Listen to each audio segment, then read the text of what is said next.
ત્યારે આપણી સાથે તેજસજી જોડાયેલા છે, સમય થઈ રહ્યો છે એમના પસંદગીના સ્ટોક પર ચર્ચા કરવાનો। તો તેજસજી, આજે હવે સ્ટોક સ્પેસિફિક તમારા આઈડિયાઝ ક્યાં રહેશે?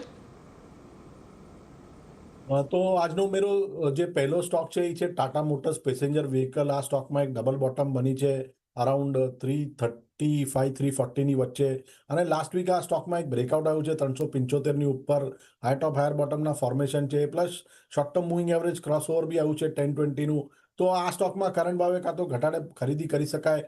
આમાં સ્ટોપ લોસ રાખવાનો રહેશે 361ની નીચે। પહેલો ટાર્ગેટ રહેશે 393નો અને બીજો ટાર્ગેટ રહેશે 410નો।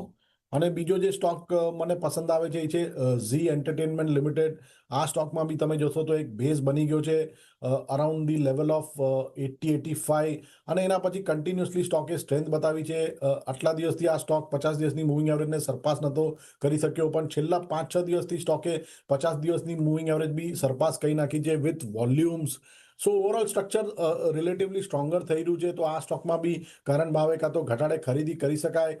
આમાં સ્ટોપ લોસ રાખવાનો રહેશે 89.5નો, પહેલો ટાર્ગેટ રહેશે 101નો અને બીજો ટાર્ગેટ રહેશે 106નો।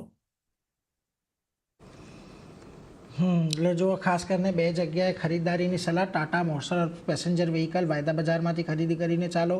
361નો સ્ટોપ લોસ, 393 અને 410ના પહેલા લક્ષ્યાંક તમને આવતા જોવા મળી શકે છે। અને બીજો કોલ જે આજે છે કેશ સેગમેન્ટમાંથી છે, ઝી એન્ટરટેઇનમેન્ટ પર તમારે ધ્યાન રાખવાનું છે।